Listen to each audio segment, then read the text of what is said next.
Up and going. Excellent. So, kia ora koutou. Good morning, everyone, and welcome to the Service Delivery Committee meeting for the 10th of December. And I acknowledge that Roger Gordon is online. Great to have you. Now, I'd like to invite Hinerangi if she would lead us in a karakia, but she's kindly emailed us with her karakia of choice, and she's invited us to, follow along with her. So there's an email there from Morena kia tātou. It's only taken me several months to send you a basic karakia to follow along with me. Anyway, kei noi tātou. Tu taua mai I runga, tu taua mai I raro, tu taua mai I waho, kia tau ai te Māori tū, te Māori ora, mō te kingitanga, mō te ao katoa, haumi e, hui e, tāe ki e. Kia ora tātou. Thank you. That's great. Okay, so now the next thing is to call for apologies. And we have an apology from Mayor Regan, who is away on personal business. Yeah, and no others. Yeah, so you're going to move. Thank you, Phil. And Liz is going to second. All in favour, please say aye. Aye. Carried. Now, are there any disclosures of members' interests? No, cool.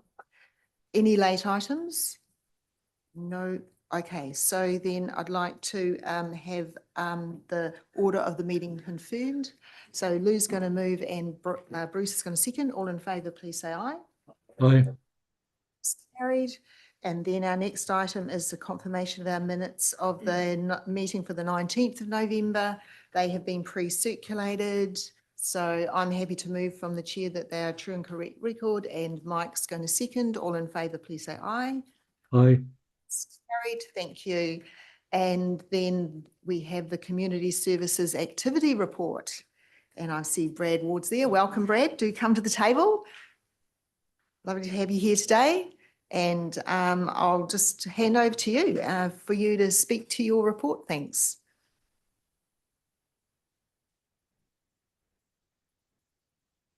Nā mihi o te ata.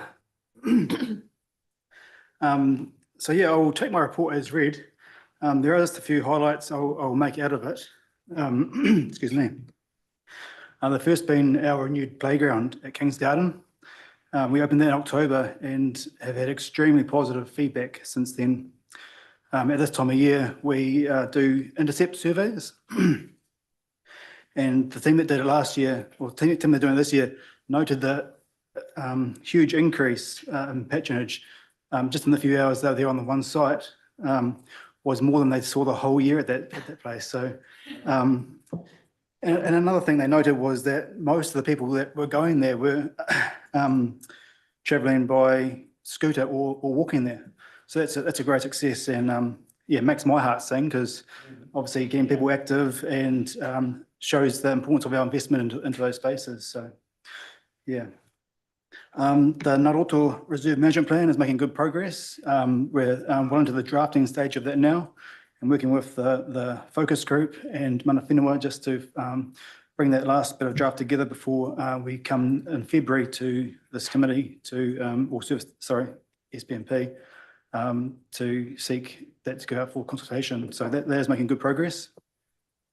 And probably just finally, just one of our lakes, Lake Kareotahi, Lake Cameron, has now been included into our maintenance program with our contractors after it had been previously delivered by a group of volunteers for many years. So it now falls into our normal cadence with other conservation rural reserves, and that level of service. We do know there's a little bit of mahi to do around the back to open up some of the track, which we do sort of annually anyway. So that'll be scheduled in the coming weeks. Other than that, I'm happy to take any questions on the report. Thank you, Brad. Now I've got a question from Marcus and then Phil. Yeah, thanks, Brad. Hey, I was out at our Arapuni on the weekend, and the public toilets out there were spotless and really, really good. I'm just wondering, I noticed it's not in the, are we getting data from those toilets instead of just Keeley's and Wanaroa? Because Arapuni is like a really popular place during summer. Yeah, I think we are getting data on all of our toilets. I will come back and confirm that with you though. We have recently put a whole lot in, and there may be a few that we haven't quite got there yet, but they are planned to get that same sort of data usage as well. Okay, Phil and then Hinerangi. Thanks. Thanks, Brad. Thanks for your report. Couple of things. The Thornton Road toilets, there was, playground. There was some work done on one section. I think I see that's been taken down. There's a little bit up on another section. How is that work all completed now? I believe that work's been completed now. I can, again, I need to check, but I understand that's been reopened. Yeah. Yeah. And the graveyards and things like that, I haven't heard of any issues with regards to vandalism, which obviously we never want to, but there hasn't been anything. Not that I'm aware of, no. Yep. And it's great to hear about the Haley's Lane toilets getting replaced. I assume will be next year now, of course. That's right. We're currently going through a procurement phase on that, and there's two contractors that will largely deliver that for us, and both of them have significant lead times on the manufacture. So it's about 20 to 26 week lead time. So we'll be looking at sort of June, July for the actual physical works to be done. Right. Oh, well, that just gives us an idea that we can talk to the community about it and things like that. So it'll be very similar to the ones just out here that have been replaced by the police. That's station. correct, yeah. Similar model to. Is there Walthamshire. 4 there or 5 there? Or something? I think there's 4. But Haley's Lane will have 3 Right. 3 pans, which will be unisex. Right. Right. Okay. Yeah. Well done. Thanks. Okay, thanks. So Hinerangi and then Roger and then Liz. Kia ora. I see in your report under tree maintenance contracts that 81 trees were removed. Do they get offered to the community as firewood? I just wanted to, it was just a general question. Yeah, typically when our contractors take those trees out, they'll leave the firewood on site. They have some pretty big machinery these days, and a lot of it gets mulched up. But anything that can't be mulched, they will generally leave in rings on the side of the road for people. Okay. Anything that's too big and a health and safety issue gets taken off site. Nice, ka pai. Under Lake Te Koutu, who was the artist that's been engaged to undertake the carving of the waharoa? I'm not sure if it's been engaged for the carving yet, but the name escapes me at the moment of the person that designed Oh, it. sorry, I assumed it was carved, but what does that waharoa look like? So there is a draft at the moment, which has been, sorry, it's been a while since I wrote this report, but I can distribute that draft. Okay, Yeah. yep, that'd be great. So we've been working with Beth in relation to that to help facilitate it. Okay, choice, good one. In the library report, I wondered if it was a spelling mistake. It says Te Reo Māori with kahu. Is that supposed to be Te Reo? Yeah, with me. What page is that? Sorry, anything? Of the report, it's page 9. Of our agenda, it's page 20.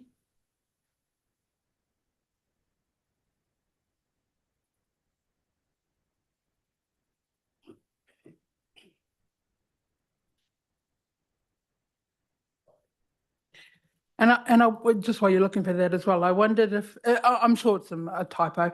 I wondered because there's lots of reporting in here on the Te Awamutu Museum. Is there and sort of little sprinkled in bits of the Cambridge Museum? Is there a relationship there? Between the two museums? Or between the two museums? Between Sorry, the two libraries. Yeah. No, the museums, or the museums and the libraries, really. Yep. So for the libraries, yes, we are Waipa libraries, and we have the two centres. Yeah. In terms of the museums, yes, there is a relationship there. We have a Waipa Heritage Forum where we link in with all of our other heritage providers, including the Cambridge Museum, the Parongi Heritage Centre, and the Kiki Police Temple House Cottage. Okay. So they meet quarterly and they discuss different things that are coming across their desks. They've just recently putting together a brochure together to help support each other's initiatives. But yeah, we provide our team likes to provide the anchor for those other Yeah. slightly smaller offerings around the rohe. Perfect.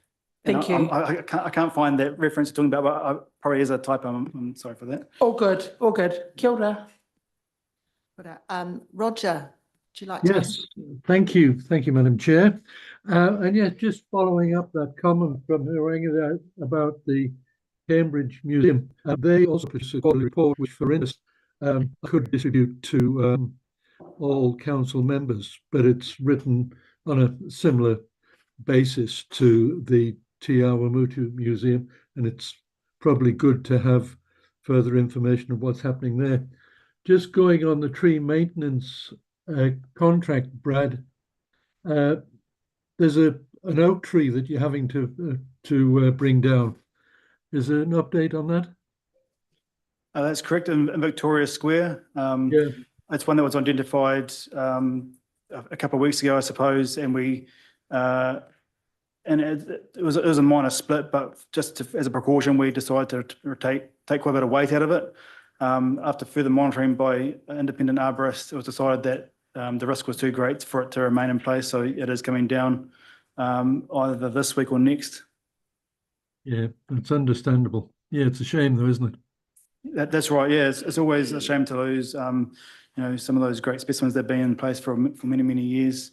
We will replace that tree in the new planting season next year. Yeah. And then just a comment on the Victoria Square public toilets and the use. That's quite incredible, really.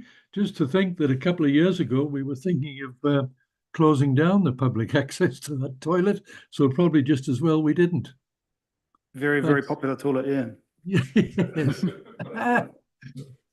Yeah, Okay, is that all, Roger? that's all. Thank you from me. Okay, then I've got Liz and then Lou. Actually, I was going to make the comment that I was surprised with the bathroom patronage in Ohaupo. That surprised me, that number actually. I didn't think anyone, or very few people used it, but it was, relatively high. Hey, Brad, thanks for your report. It's actually, great job as always. You've covered a whole bunch of things across the district. My two questions relate to first of all, Lake Te Kutu and the plantings, the trees. You made reference to some bamboo that is in the around the surrounds as well. So I think that you have a kind of an ongoing plan, but we all know that that kind of bamboo grows very quickly in the Waikato. I reflect on the Hamilton Gardens and kind of gets out of control very quickly, actually. So is there some way that we can kind of get that under control a bit quicker than sort of waiting for another strategy or another plan around that? Because I suspect, it's only going to get worse, right? So is there a sort of an intermediate plan around that? Sometimes it's the devil you know is the better one, especially in terms of the erosion risk that we have at Te Kutu. The bamboo, while it's not our desired species, is providing a function there at the moment. Don't get me wrong, we would love to get rid of that, but we will be doing, as part of the concept plan, a vegetation management plan for the site. And then that will sort of chunk out which areas we focus on first and how we can do it. That whole bank is, there's quite a few weed species through there. Unfortunately, we just don't have the resources to tackle it at the moment. Okay, all right. I guess, like you say, we want to remove it, so that's probably agreed anyway. That's what will happen, and it'll be replanted at some point. Any time frame when we might be at the point we might replant it, so that I can kind of just pass that feedback on to those who have some concerns? I can't give a time frame. It's not short term. It's long term. Yeah, medium to long term. Yeah. Okay, all right. So there's no way of being able to control it in the meantime. We can probably try and keep it from spreading. Yeah. But we can do that. Okay, thanks, Brad. I would appreciate that. And the other, I just wanted to check on the levels of service for spraying or managing weed control on the pavers in Cambridge, particularly outside retailer stores and businesses. I think it's one of those things that gets away in you again pretty pretty quickly, especially at this time of the year. But is there maybe somewhere we can look at the levels of service, particularly down Alpha Street? Those are the businesses that kind of ring me and text me quite regularly. And I'm not talking about the end that I live down. I'm talking about the other end, outside Alpha Street Kitchen, the Cambridge Real Estate. That's because of the just that side of the street. It just is quite prolific, and I think it really upsets businesses and retailers who really want to take great pride in the footpath, and kind of it's a reoccurring thing. I think every few months I get a text and a message. So I'm just wondering if we can maybe look at those levels of service in those areas.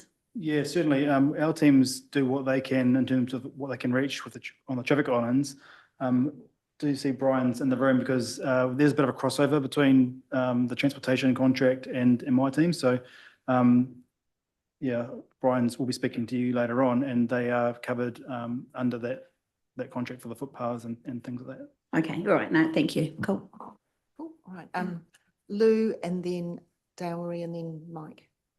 Yeah, thank you, Brad. An excellent report as usual, well written, well constructed. The only question I have is on War Memorial Park, and it was the removal of plants. Now, last year, we saw all the plants or the hedging pulled out from all around the top of the sunken cross. They weren't taken away, they were just deposited on the ground. Now, what I'm asking here, is this a similar sort of incident? And if it is, I'd like to say, let's go to the media or do something to the general public, because this is really, if they're just pulling plants out, it shouldn't be occurring. And I feel that we should be, advertising that a little bit in the public media and saying this is a war memorial park and you're desecrating a site. So, I don't know what your thoughts are on that, but I just wondered how far it went and who and what plants were pulled out. If I recall correctly, I think we did do a media release at that point in time. And yeah. So is that what you're referencing here? Well, you're saying if they're doing it again, if this, because you said here, unfortunately, staff have seen more new plants pulled out on your report, and I just thought, well, is this ongoing? There's nothing been recent that, and we'll take every case on its merits, depending on what sort of coverage we need or we think we should be giving to it. Sometimes you can encourage people by giving it too much daylight, but certainly if it's disrespectful or we're bearing a big cost, then we want to make that known to the community. Thank you very much. Okay, cool. All right. Dalery, and then Mike. I suppose it's supplementary. How much is that costing us? Oh, sorry, I don't have a figure off the top of your head. I'd be speculating at the moment. Yeah, because there was that communication that I had sent with yourself and Liz in regards to looking at some of that relationship stuff. And yeah, I'd appreciate being invited back to those meetings. Yep. Tēnā Yeah, koe. so we do have the forum that we have with our partners and stakeholders of that park, and we'll be looking to meet again in the new year to update on the actions that we took from the last meeting. Yeah, I seem to get really good traction when it comes to repairing relationships, so I'll just put that in the minutes. Kia ora. Cool. Thank you. And Mike. Thanks, Claire. A brief couple of things. One, page 60, the playground maintenance, that Terry Kane Drive playgrounds. So that temporary camera seems like it's making a difference. Did that help catch those two teenagers, or was that through some other means that they were found, or I can't remember? I can't remember off the top of my head. I know that one of our supervisors managed to have a conversation with some people on site, and then, sorry, I can't remember if that was the. No, is that the same park, the new park with the toilets we had issues with the wraps and all that? All right, have we had any more issues since the last time we repaired it, or we actually took the wrap off, didn't we, in the end? Taking the wrap Yeah. off for the moment. Right. Well, hey, hopefully, I'm pleased the teenager's been caught, and I'm pleased that actually the punishment fits the crime. See, at school, I have to say the consequence fits the action. That's how PC it is. But here I can actually talk it as I feel it. Hey, the next one is just on the, and I did just talk to Sally, but since you're up there, on the Village Green in Cambridge, there's some concrete pads that have gone in. Could be to do with stormwater or something, but it's inside the cricket pitch. Anyone, do you know about those? familiar with No, it. Sorry, I have to all do a right. bit of digging for you. All right. But he asked me last night, is there a water tank there? Yeah, all right. No. I think that's fine. Sally's going to follow it up. So thank you. Okay, cool. Any other questions? That's great. Thank you. Happy to move. Oh, I was just going to ask one, I will point out, on page 7 of your report or page 18 of our agenda, there was mention that the community orchard was, there was interest for that in Cambridge. And I just wanted to pass on that the Waikato Tree Crops Association are quite happy to donate trees or even money for the purchase of trees. Yeah, so I can give you a contact for that if people want to follow up on it or whatever. Awesome, thank Yeah. you. I'm sure that'd be warmly appreciated. Yeah, cool. All right, so with that, oh, sorry, yes, Bruce. Brad, I was quite impressed on page 34, this TUI and Tama Club at membership. And I had to Google it to what it was, so I don't need to ask you. But that's quite phenomenal. And 6 years ago, there were 35 members. Now there's 758. Amazing. Yeah, that's been one of our really big success stories, especially with the museum closing while we've been out of that Rowe Street building. Is the education and those programs that we can offer still while we're down at the Rickett Road facility. And yeah, the kids love it. And we're getting families from outside the district come in to utilise those programs too. Thanks, Bruce. Okay, thank you, Bruce. So now we're going to have a mover and a seconder for the recommendation on page 12. And so Phil's going to move and I have a seconder. Mike, all in favour, please say aye. Against, carried. Thank you. Keep up the great work. All right, so the next item, tab 7, is the transportation activity report. That's Brian Hudson's baby, and I can see Brian coming to the table. Welcome, Brian. Good to see you here today, and I hand over to you to speak to your report. Thank you, Madam Chair. I'll take the report as read, but there's a couple of items I'd like to highlight on the way through and then take any questions. So there's plenty of interest in the community about what's happening on Shakespeare Street in Cambridge. So we've completed a design for that work, which will become a structural asphalt pavement, which will mean in the new year digging out a reasonable amount of the existing pavement and laying asphalt. That's chosen because it will be a really robust pavement for the long term with the heavy traffic on that route, but also something that we can do during the night if need be, so that we can minimise the traffic impacts as a result of that. Under the road maintenance contracts, obviously at the moment we are busy repairing roads and resealing roads, and so there's a lot of that activity happening on the network at the moment. But there are questions around, well, what does the government policy statement and the government budget and their change in priorities mean for Waipa District Council? We did get fully funded for our basic road maintenance and renewals. So the government funded all of that we asked for, but they made cuts in areas where they put a lower priority. And so Waipa will have a just under $2 million revenue reduction over the 3 years of this 24 to 27 period. And the big part of that reduction is in footpath maintenance and renewal, a sum of about $730,000 over the 3 years. In road safety and road education, so that's an $850,000 reduction in funding over 3 years. In fact, there's almost no money for road safety improvements from the government. Then other areas like stormwater quality improvement, passenger transport, infrastructure improvements, any walking and cycling improvements or planning for future road improvements has been cut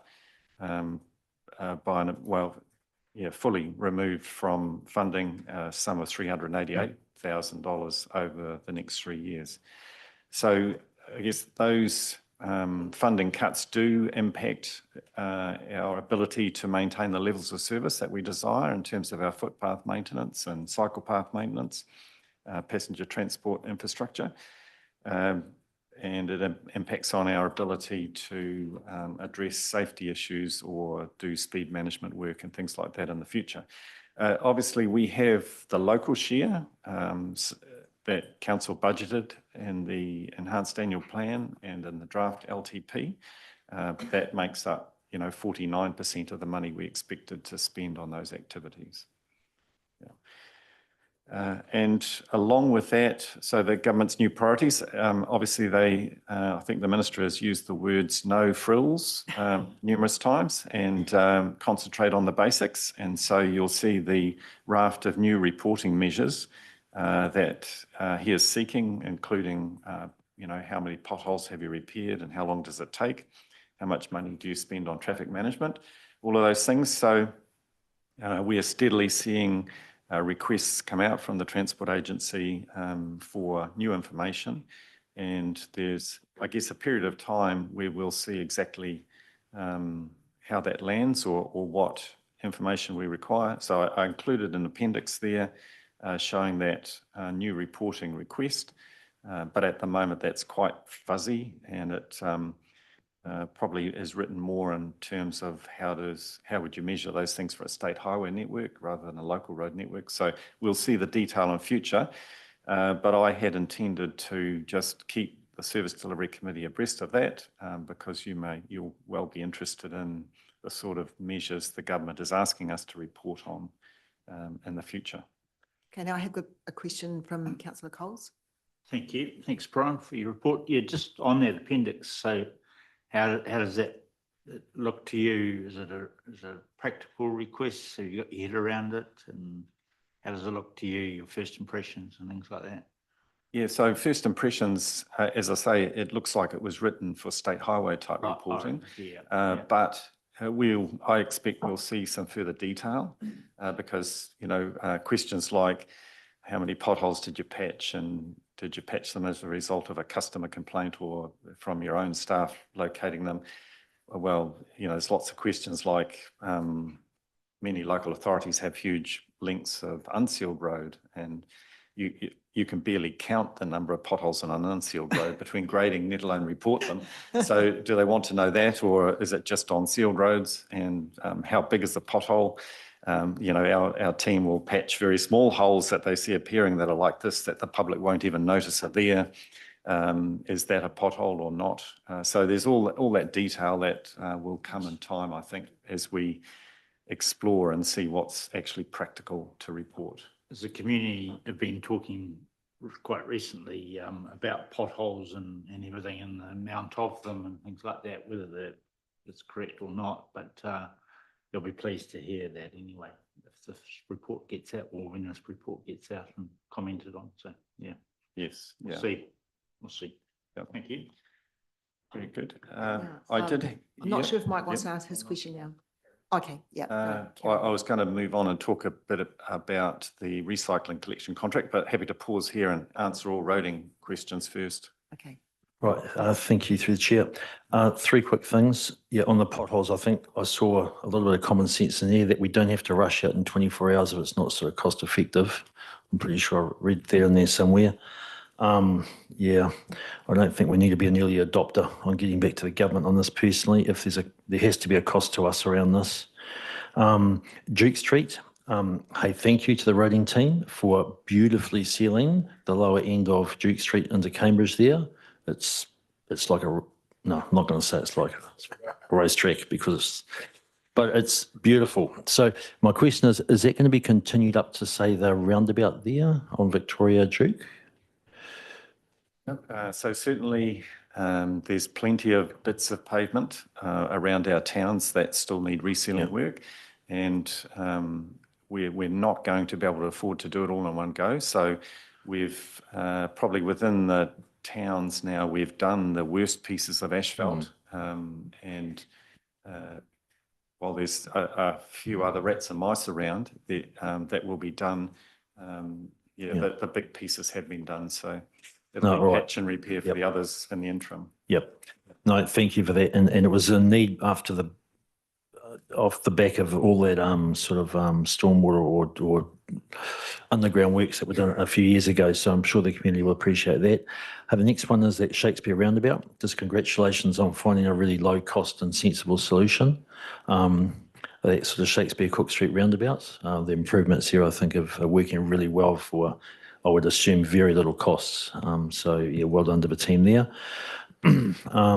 Traffic management, I'm actually pleased that the Minister is actually asking for costing around that. And is that something that we're making loud and clear, I guess, to our contractors, that the government are taking real oversight on this? You guys need to be doing the same thing. Is that something we're sort of pushing out to them, that if we're under pressure, they should be? Yeah, it certainly is. We are demanding of our maintenance contractors, to be careful about what they do and how they spend on traffic management. But we're also spending quite a lot of time and effort training contractors and traffic management providers along the lines of the new sort of guidelines. And that really is around, assessing what the risk is and then having an appropriate traffic management plan. So removing unnecessary signs and cones. And you'll see from the Minister expects us to go out and be checking on contractors, so auditing their sites, but also identifying sites where the cones and signs should have been removed already. And so my team are doing that, and we'll have to report that. And we're seeing also action from contractors because they're, I guess, on the naughty list almost, you'd say, as in, look, your name's appearing on the spreadsheet showing you've got these sites out there that are not current or not needed. And so it's spurring them to take faster action to remove materials that shouldn't be there. But I guess while the Minister's focus is to make sure that traffic management is correct and not overdone, not overpriced, the initial effort in making all of this change will be additional cost to the industry because it's a big learning, training change, a big process change. And certainly my staff are working harder and more hours to implement the change. Right, no, it's interesting to hear that. I guess hopefully in the long term, though, that it'll reduce the cost of doing works around roads and things. I guess that's the ultimate. Right, thank you very much, Brian, for your report. Okay, now Roger Gordon online has got a question. Roger, is this the right time now? Is it relating to traffic, or is it? Yep. Yes, it is indeed. Yeah, thank you, Brian. I had a question very similar to the two previous ones about cost, and obviously all this additional reporting is going to have a cost factor, but you've already answered that. You don't have a full understanding of what those requirements are actually going to result in. But really interested in what kind of cost factor we're up to then. This is going back a little while. We had considerable challenges with the road sealing between the two roundabouts in Leamington, the Tirau Road and the Shakespeare Street, that sealant problem we're having. Have we got some solution to that yet? Yeah, so this is what I touched on at the beginning of the report, the Shakespeare Street pavement reconstruction, where it's badly cracked and potholed and everything. So yes, we've got a design solution for that using structural asphalt. And we've got a contractor pricing and working out a works methodology now so that we can deliver that in the new year. Yeah, it had to be good weather dependent, didn't it? Yeah. Yep. So it's good that that's being handled in the new year. Great, thanks, Brian. Okay, Brian, I think those are all the questions for that section. So if you want to move on then. Yep. So just down in the road safety section, I was going to point out that their cycles training sessions were held at the Kiki Primary School to great success there. The children really enjoyed it. All feel more, well, largely all of them feel more confident now in cycling on the new cycle paths. So that was a really good effort there on behalf of both the school and the trainers. Then obviously with our passenger transport, we continue to see that rise in use, and the double-decker buses, I believe, running now for Te Amutu. We just have a couple of low-hanging wires on a Leamington Street that Waipa Networks are helping us with, where they've got to change a couple of power poles to lift those wires out of the way of the double-decker buses, and then they'll be running in Cambridge too. Yeah. Yes. So for our recycling contract, I'll just draw your attention to the graph there. I'm just trying to zap to the right page. So it's page 54 of the agenda. So it shows there that the results of the recycling audit, bin auditing work, where we see at the beginning there was quite a lot of education notices handed out to people through the auditor. That's the sort of orange bars, 200, 300 education notices a month.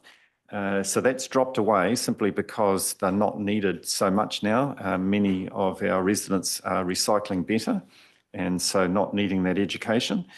There's still a few suspensions occurring and suspension warnings.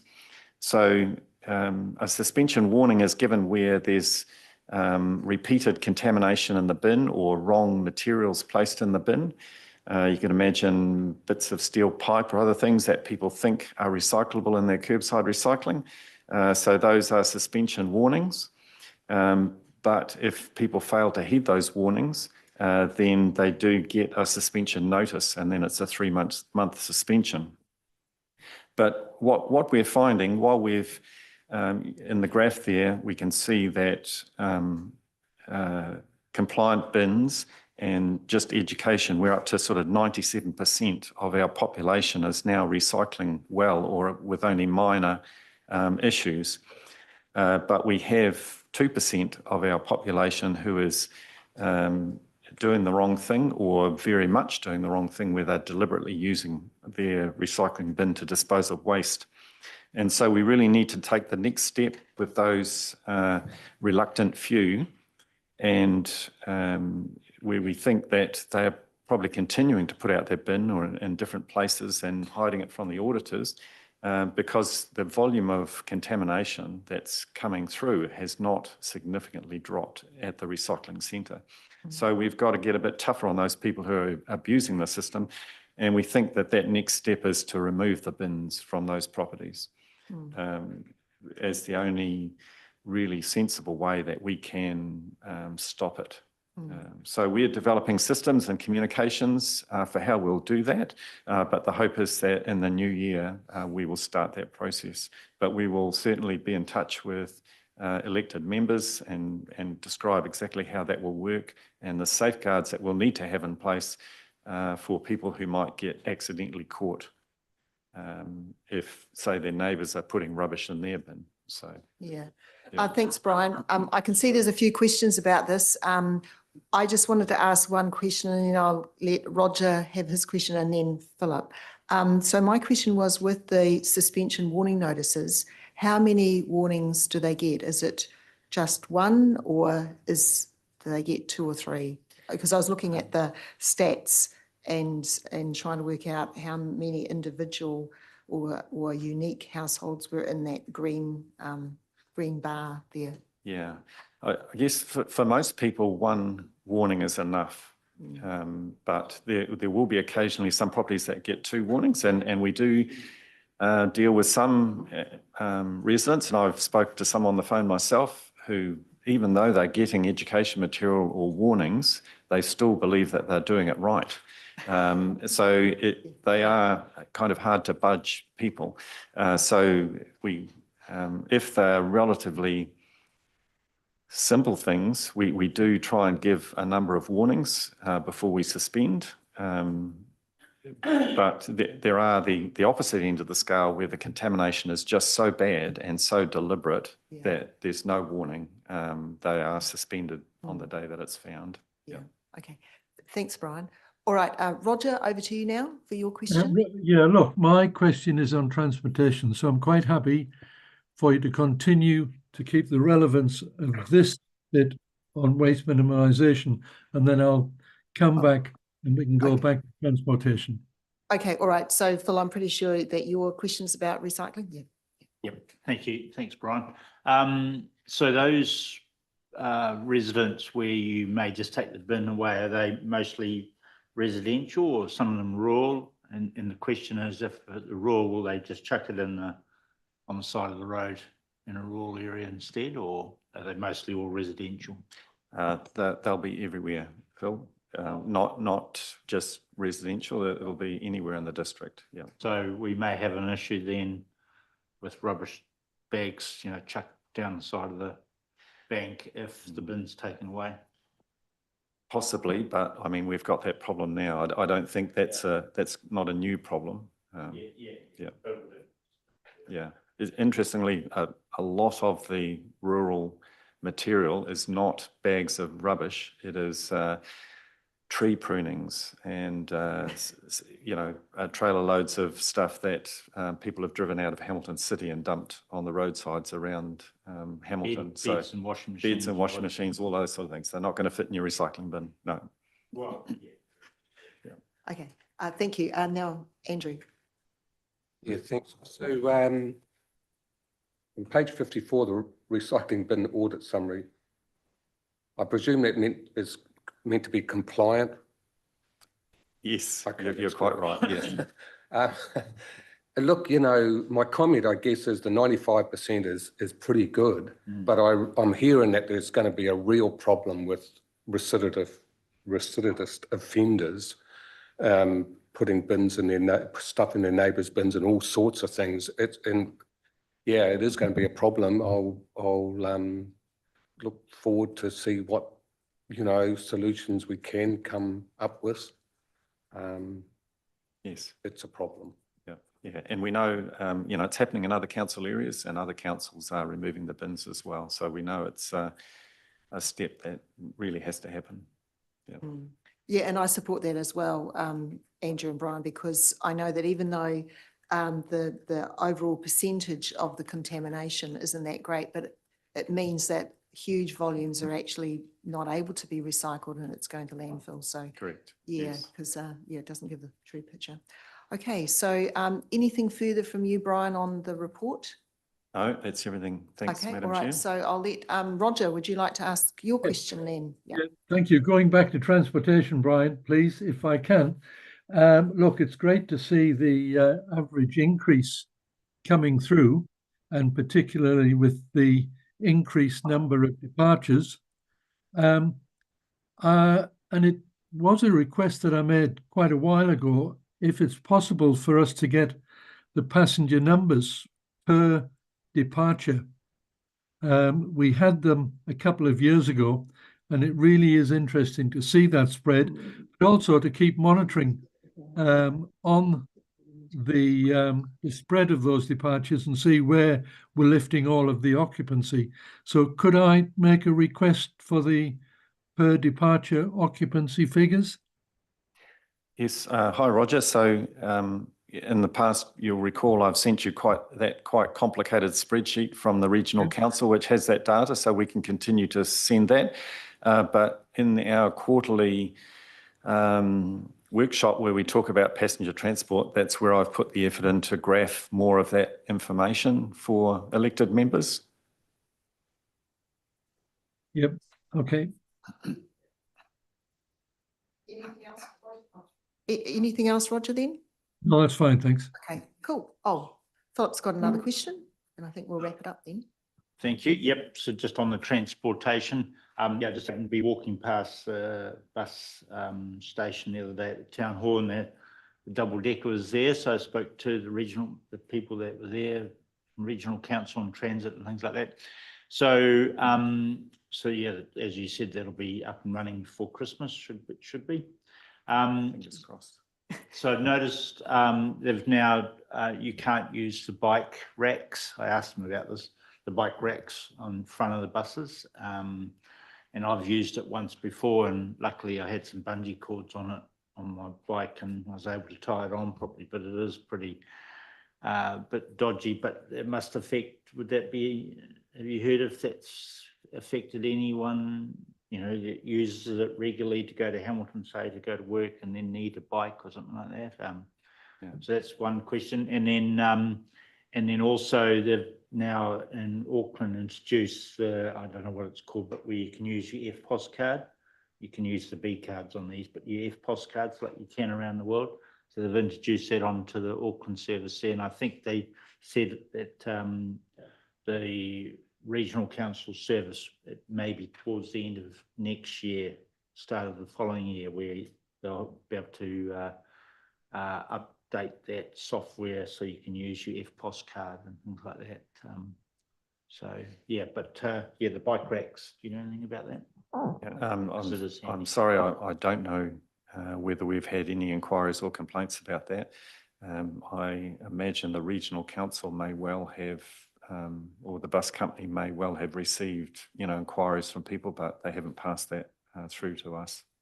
They've got signs, so they've got the bike racks are still on the buses, but they've got a sign saying how to order it or how to use or whatever at the moment. Yeah. I was at the Regional Land Transport Committee meeting last Friday and it was on the agenda there.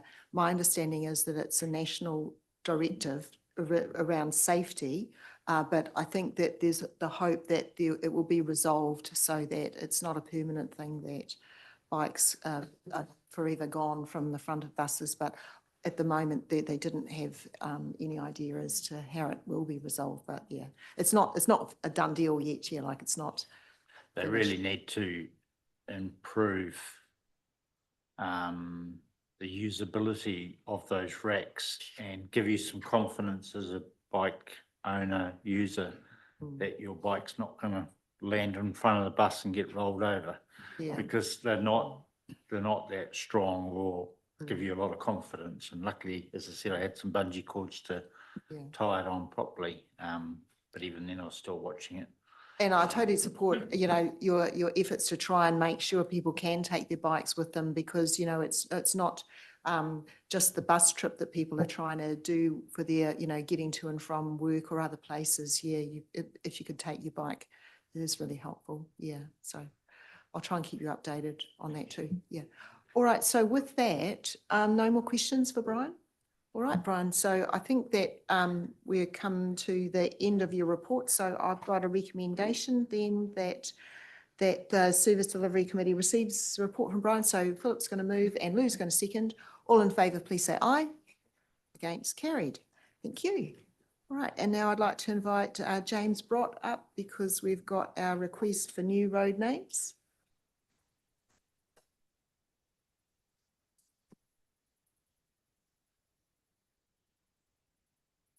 Welcome, gentlemen. Yeah, great to see you. So we've got this agenda items on page 70 of our agenda. So over to you, please. Morning, Madam Chair and councillors. I take the report as read. I'm just going to give you a verbal update on whether LINZ have accepted some of the road names as being appropriate. In the Katari Park development, LINZ have said they are acceptable, so they can be used, and it's at your discretion. I'll leave it up to you guys. Excellent. All right. So with that, any questions or queries? No? Okay, so Lou is happy to move. I'm happy to second. Liz is happy to second. All in favour, please say aye. That's what we like. Aye. Against, carried. Excellent. Thank you very much. Great to see you, even if it's just for a short time. It looks like we are now ready for a morning tea break, but we are, if that's okay. Yeah, cool. All right. So we will take a break for morning tea and I'd like you back at 10:15 if that's okay. Yeah. Thank you. Good.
Yep, just waiting for Zoe to get us on the live stream. Okay, all right, people, we're ready to resume our meeting. Thank you for coming back so promptly from the break. And now we have the Water Services Activity Report, which is on page 78 of your agenda. And Carl Pavlovich is there in the hot seat, so I'll hand it over to you, Carl. Good to see you here today. Morning, Madam Chair and councillors. Thank you for taking the time to consider this report here. I'll take the report as read. However, I'd like to highlight the issues of particular note, particularly our ongoing compliance with drinking water standards. That's been fantastic. A shout out to our reticulation team who have been doing extra mahi helping out at the Cambridge Wastewater Treatment Plant. As you'll see later, as you have seen later in the report, they have welded together about 250 metres worth of pipe, and it's in their free time, just trying to help out in that project, which is fantastic. You'll see I've made mention of the delay in the capital work program. Like I said, whilst it doesn't produce any new risks to us, it just means we're carrying some of those risks that the capital works were meant to address for a little bit longer. Again, we've got some great cross-departmental work going on with ourselves and the community services team around those drought resilient gardens, which is another highlight for this particular report. And then finally, the big one, Cambridge Wastewater Treatment Plant, the physical delivery of that plant is on track, if not slightly ahead. However, there are challenges in managing the spend to keep us within our debt covenant as a council as a whole. With that, just like to offer questions, please. Thank you, Carl. Any questions, people? Yes, Monty. To pick up on that last comment, and just could you expand on that, the challenges managing the spend on wastewater treatment plant Cambridge? Yeah, certainly. So as we know, this is a $100 million plus project. It's the largest project to be delivered by council in total. It's a massive bit of work, and it's placing pressure, the ability to spend that money. We've got about $40 million we had budgeted for this financial year, and we're just tracking a little bit ahead of that. In this financial year, we found out at the beginning of the year, the calendar year, what the actual profile from the contractor was going to be, and it was slightly ahead.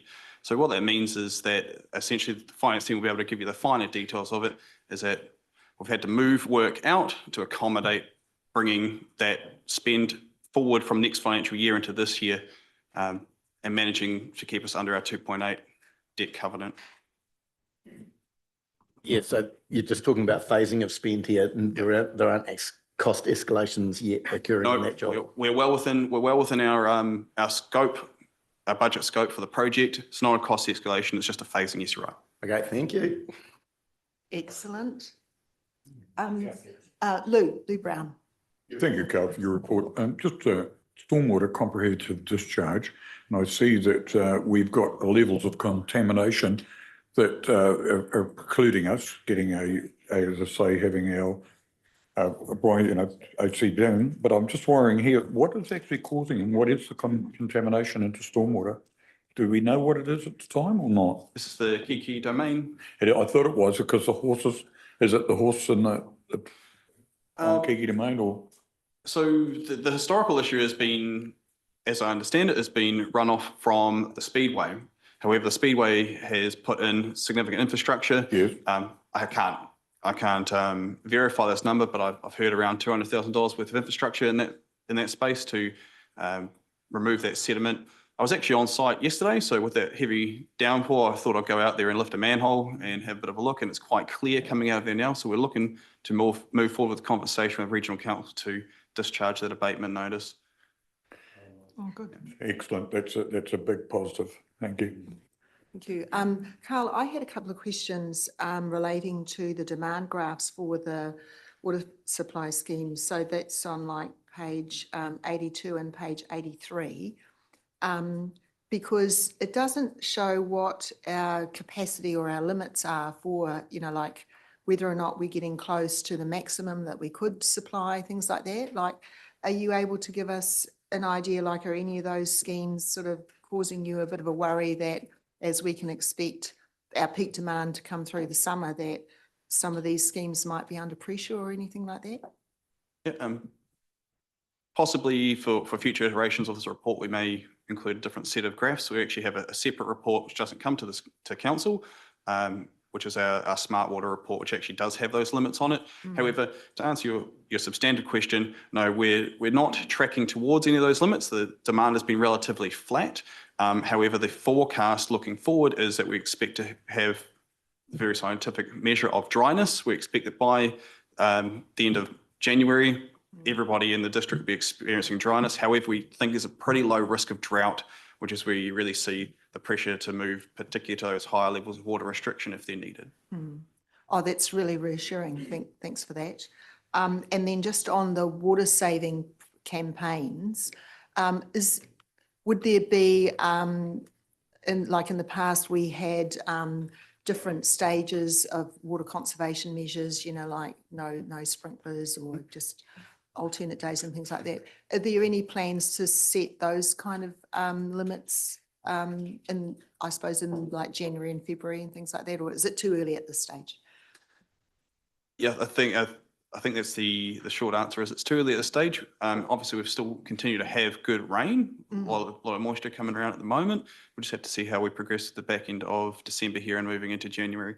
Although I think we should all be keeping an open mind that we may need to use those tools moving forward. There is one particular hotspot, for lack of a better word, and that is the Cambridge network. We do have a reservoir offline at the moment. It was meant to be renewed this year, but it'll be renewed next year. So there might be some management around that, but it could be targeted. Okay, thank you. And then Philip? Yeah. Thanks, Madam Chair. Thank you for your report. Yeah, so on that, and with Cambridge, I noticed yesterday there were signs up saying save water. Just driving briefly through Te Amuri this morning coming here, I didn't see any signs, but are there any signs here, or is it just in Cambridge at the moment because of what you just stated just a minute ago? It's just the pace of the rollout of those signs. We do have a baseline level of messaging that they're not alert levels per se. Yeah, just that basic just save general water, I think it says. That's certainly up in Pirongia Village at the moment. Yeah. Cool. Mike? Yeah. Oh, okay. Yeah, so there are some up in Te Awamutu. Mike? Thank you. Through clear. Just page 12 of the report, page 42 of our pack here, under number 4, the Hotel Reservoir Station. So a couple of things on that. So the reservoir is scheduled in the LTP for delivery in the beginning of 2034, but the land purchase negotiations have begun with Fonterra, and it sort of states ideally a land sale would be completed prior to construction of the pump station in 2025, 2026. I guess 2 questions. What if the land sale is not completed? And also, have we budgeted for the land purchase? Sorry, not the land sale, the land purchase in our budgeting. So I'll answer those in reverse order. Yes, I believe we have budgeted, though I'll confirm that with through email and follow-up, just double check that. The necessity, as I said, it's ideal for us to purchase that land in advance. It helps us avoid things like easements and particular access arrangements while we have that pump station in place. So that's really the point there, is it's ideal. We'll be able to manage if we don't complete that sale. Nice, thank you. And you've got another question, Monty? Yeah, they're at the operational end of the spectrum though, so only if we've got time. Okay, well, I don't seem to have any other questions. Have you gone through all of your report? Yes. Yeah. Okay, so. These are just because they interest me. The Pukeremu line that you've got the clams in, there's chemical treatment. Is that chlorine being injected in early? Is that what the plan is? What's the chemical called? I forgot the name of the chemical. It's not chlorine. It's another product by Ixom who they're putting around at the moment. I believe it's copper based. It's a herbicide of sorts. So we're trying that at the moment. So they'll be injected into the line or otherwise discharged in the line and see what the effect it has on the clams. Okay, interesting. And the Alpha Street water treatment plant, you note, is sort of difficult to run and hard to achieve compliance. Just briefly, what compliance targets are hard to achieve out of that plant? Yeah, it's in particular the turbidity requirements. So you have to remove the solids from the water, and that reduces our risk for protozoa, also bacterial contamination. The plant is just very simply, it's just old. It's old and it was designed before these sorts of standards and considerations were really front of mind. It doesn't have necessary the necessary ability to remove solids effectively all the time, given the condition of the river.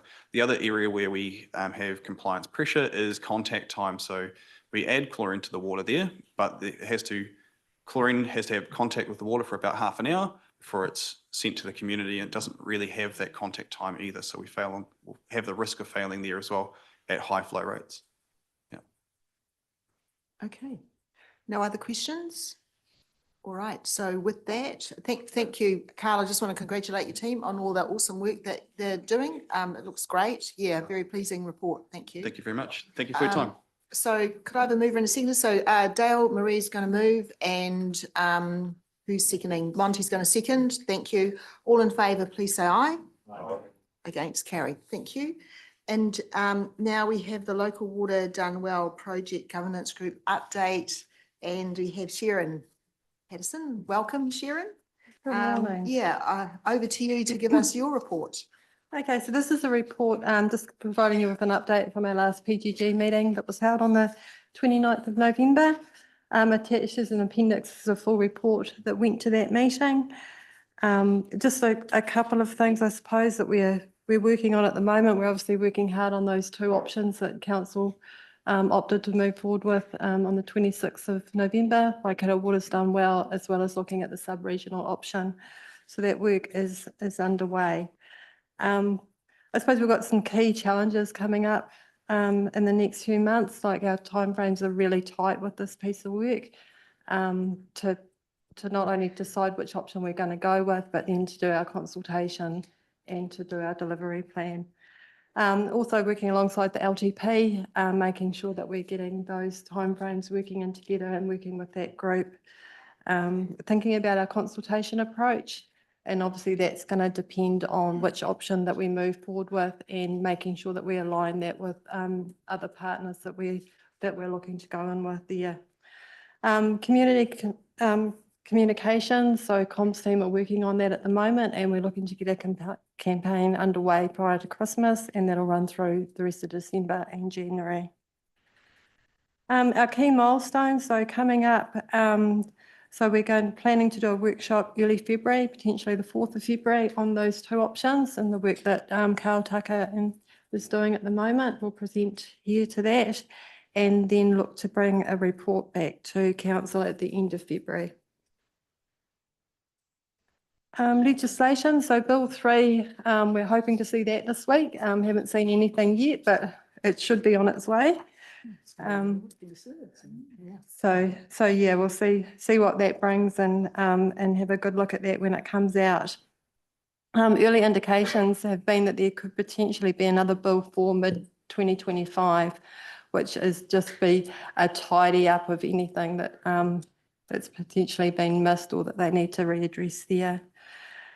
We've also got the couple of levies coming through, which are currently out for consultation, and consultation closes 24th of January. So we'll be bringing a report back to council meeting at the end of the month, just allowing staff to do a submission on that process and what they look like. I'm so happy to take questions. Thank you, Sharon. Yes, Liz. Yeah, thank you, Sharon. Hey, this is a little bit unrelated, but I'm just aware Hamilton City Council are going to be voting this week, or making a decision around their agreement going forward with Waikato District Council. So they'll be announcing publicly, depending which way the decision goes, I guess. But my understanding is it's likely Hamilton City and Waikato District Council will be a CCO going forward. Where does that leave us in terms of our consultation and our public wondering kind of where is Waipa in this? Do we have a bit of a plan to kind of wait for that decision to come out, and then to update our ratepayers as to where we're at? I'm just mindful that it's probably likely to be quite a surprise to many of our ratepayers that has occurred, and that we're not in the tent. We may be in the tent going forward, but at the moment they're pushing on just with the two of them. So I just want to be really, I guess, open and transparent with where we are at with our ratepayers. And I'm thinking that there needs to be some kind of plan this week, so that we're kind of not fielding too many calls around why this has proceeded. Yeah. Does that make sense? I hope it does. Yeah, so I suppose both Waikato and Hamilton's reports are up on their website, so they are public. So would recommend that you actually go and have a read. There's some, if you haven't already, there's some good reading in there. Just to note, so Hamilton goes up on Thursday and Waikato make their decision on Friday. Hamilton in their resolutions do give the option for Waipa still to partner with those two councils. So that won't stop us working alongside them in the next few months to progress which option we're going to go with. So yeah, their resolutions are quite clear that they still want to work with Waipa. They're leaving that door open in both those council resolutions. So yeah, we will be pursuing down that track as well. In regards to the public, notifying the public, Lisa's not here from a comms perspective, but I'm sure that she will address that. Dawn, I don't know if you want to add anything. Thank you. Yeah, with respect to the communication with the public, as I say, to my mind, the way the recommendations are written, there are no closed doors as yet. So certainly we see the opportunity to still do the due diligence. But yeah, we'll certainly have a chat with Lisa in terms of following up as to how we project that out to the community. Certainly the last media release we did was outlining that those options were available to us then with that backup of the standalone. Okay, any other questions? All right, I think you've just, intimidated us into, submission. I mean, it's a pretty complex report, isn't it? But you've covered it really well. Really pleased to see this work is continuing and, you know, all of the behind the scenes stuff is happening. But it's a bit disappointing that Bill 3 hasn't already been before the House, because I thought it was going to be the 9th of December. The week of the 9th, so we've got a few more days. Okay, so they're not in overtime yet.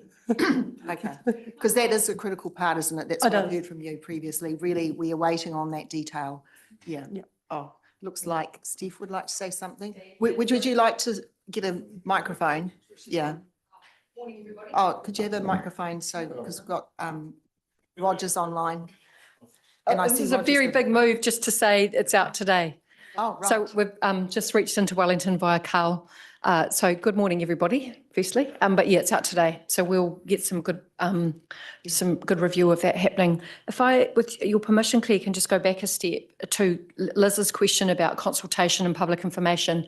There's a very prescribed process into the new year where we need to go out and consult with our communities about the options for local waters done well. And there's obviously a lot of preparation going into that now about what that looks like. And the previous bills prescribe what we need to go out with and what you take out in terms of your consultation.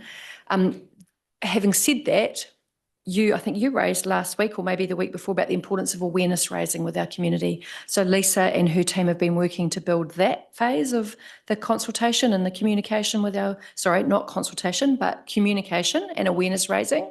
And then we'll get into a more formal process in the new year, which we're still trying to design when, what, how and who, because it's likely that a number of our councils will be out at the same time consulting on options. So there's a lot of work going into that, and we understand the importance of being open and transparent with the community. With so many councils involved, there's obviously different timing for all of us, so we're just needing to manage that. I appreciate that clarification. Thanks, Steph. Now I have Roger online with his hand up, so I presume you'd like to ask a question, Roger?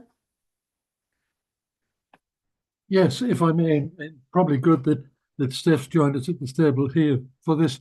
And it's really just going on from what was said, and the Waikato District are actually at a point where they're making a decision now. And yet, from what you're saying, we're probably 3 months behind. And why are we falling behind in terms of not being around the table and in a position where we can be part of that local waters? Morning, Roger. I wouldn't say that we're behind at all. I think that there's been a very solid and comprehensive process followed. You'll remember that the Mayoral Forum directed the councils to work together 18 months ago, and the councils have been doing that work. In July, Hamilton City Council opted to step out of that work and pursue a model on their own because of the intensity of their work, the program required, the investment required, the reasons that HCC have had. Waikato District Council needed to keep their options open, and they've been very open about that because the water care contract was cancelled, and I can't remember exactly when that happened, but that was in about August or something it came out. So they were very open about pursuing their own options. We have reported regularly to you about where we're at with Waikato Waters Done Well, and I think that's a tribute to the 10 councils still in the tent in that piece of work, and at our decision to join for you to delegate authority for me to sign the heads of agreement indicating move straight to stage 2, you also asked us to complete due diligence on the Hamilton Waikato District Council model. We have commenced that work. We're working with them to understand what that would look like to be able to come to you with those options for analysis. Waikato and Hamilton are getting to a stage where they're agreeing what they will go out and consult their communities with. So they haven't made a decision, they are just getting through the process of deciding what they're going to consult on. Hamilton is still doing an awareness program as well. They're doing quite a big public campaign using Te Radar and building awareness in their community as well. So I wouldn't say that we're behind. I think that we're progressing various work streams really constructively, Roger. And I really do support your comment that we've been kept up well with the workshops that we've had on the wider Waikato Waters Well Done, but we really haven't had much information coming back to councillors at all on the Hamilton City Waikato Local Waters Done Well. And I just feel that we're not being kept up with the play there. Well, we And haven't been, to be honest, Roger, we haven't been involved in that piece of work. So we're not withholding work from you. There hasn't been that information to bring to you. It was only a matter of weeks ago that you asked us to have a look at that. It takes a little while to get going with those pieces of work to commence that DD because it is collaborative. And as I said, we've brought extra resource on board. We've commenced that work. There've been meetings held, information shared. So we've commenced that work in the timing that you've asked us to. But there isn't anything we're withholding, or it's just going to make be time and resource involved to have a look at that and complete the necessary due diligence. So just on those points that Roger's made, but is the plan to provide us with an update once that due diligence has been done, so that councillors will get a more detailed picture of what, if it was an option to go in with Hamilton and Waikato, this is what it might look like? Absolutely. That's what we're working on as we speak. Dawn, Sharon, Carl's here to bring you all of the options with full and frank information so that you can compare as much as we can apples with apples or apples with pears, and in a timely way so that we've got that material in front of us. So Roger, I hope that gives you some reassurance. Yeah, but it still means that given the fact that we've got close down coming up very shortly, that we're probably likely not to get further information on that until February. That's right. It'll be 4th of February. We will hold a workshop with you. Yep. Okay. And so there'll be a particular item specifically on the Hamilton Waikato proposal. Absolutely. Yeah. And in that time, the Waikato Waters model will be doing further financial modelling as well, so that both of those models will be further advanced to have a look at come the new year. Okay, cool. Now I've got a question from Liz. Yeah, look, I think there's been no secret really that Hamilton City and Waikato District Council have really wanted to push on. You know, they, as Steph has said, they needed, Waikato specifically, needed a solution given their water care contract was going to expire. So I think all that I'm concerned about now is that we just make sure that our communication with our public is very clear. We are still investigating both options. And I think that's a messaging that just has to go out very, very clearly this week when the headlines show that the other two councils are going to be probably not preempting any conclusion here, but likely to be working together. So it's just a communication thing. I just don't want to be I don't want our ratepayers to feel like that that there's kind of been two councils have just gone off on their own. We are in the tent, okay? So we just need to make sure we communicate that.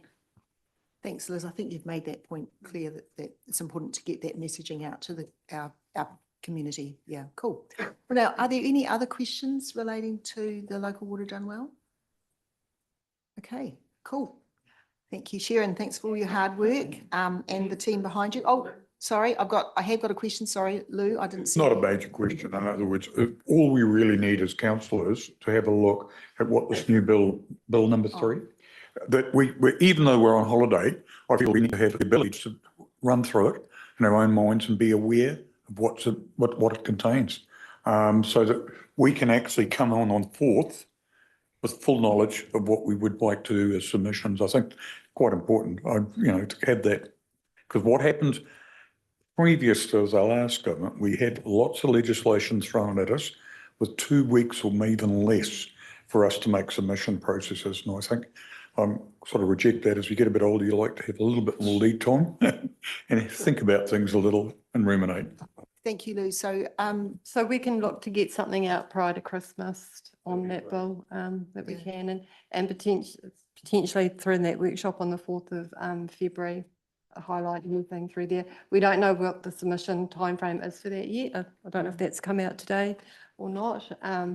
But I was hearing sort of it was going to be mid-February. But we can make sure that we feed what we have through. Thanks, Sharon. That's really good. That would just work quite nicely. So you can just make yourself aware of what's going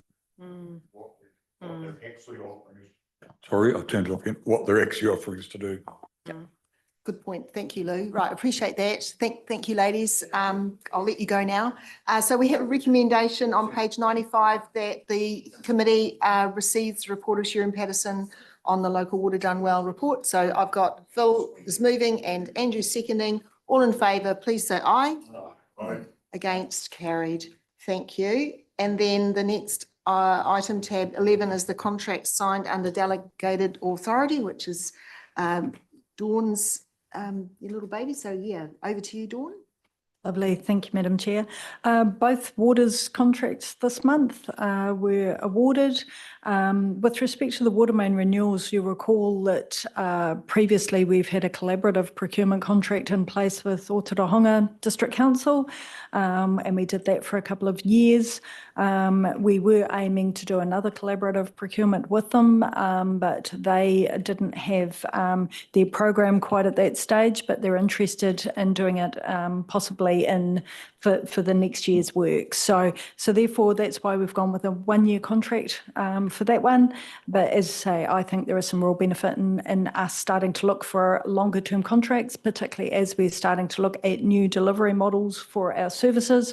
I think if we can lock in some long-term or longer term contracts for our suppliers, that at least keeps that work ticking over, because sometimes these are the things that sort of stall and slow during those sorts of processes. So as I say, 1-year contract, but looking for longer term next time round. But yeah, welcome any questions. Any questions? No. Okay, don't see any questions. So I'm looking for a mover. So I've got Andrews moving and Dale Marie seconding that be received. All in favour, please say aye. Aye. Against, carried. And then our next item is the Rangiawhia Pahuatanga commemoration road closure. Who is going to speak to that? Through you, Madam Chair, in the absence of anyone from our transport team, I'm more than happy to take any questions with respect to this paper. Thank you, Dawn. That's magnificent. All right. Yes, Marcus. Oh, okay. Good on you, Marcus. You're welcome to ask questions. Why is everyone laughing? So anyway, I know with the courier closing and stuff, and we advertise these through the newspapers. Is there an opportunity now to have a rethink how we notify road closures and other events and things to get feedback, like to rejig our website or something like that, and make it more targeted, let people know better, because the newspaper advertising and stuff is just obviously not working. Is there a plan to be smarter about this, Dawn? Brian? Right. Thank you, Madam Chair. I guess we'll have to go back and just have a look at the legislation, because if it says we've got to publish it in a newspaper, then we might have to do that unless the government changes the legislation. So we'll check that out. Well, even But- if there's legislation, we can still do something to make it Yes. smarter, to like using Tino or something like that for those targeted, for people around the areas of road closures and stuff in the future or something. Yes, yeah, so we do use Anteno. So I guess it will be, and plus we do get the message out to a number of others, school buses and Fonterra and emergency services. So there's a list of people that get contacted directly. So perhaps we can expand the list to try and get more people. Thanks for raising that, Marcus. And Dale Marie, I think you were indicating that you'd like to move the recommendation. Yeah, and do I have a seconder? Marcus, you're going to, yeah, okay, cool. All in favour, please say aye. Against, carried. Thank you, Brian. Okay, and now we have a resolution to exclude the public. Kind of a mover and a seconder for that. Bruce is going to move and a seconder, Dale Marie.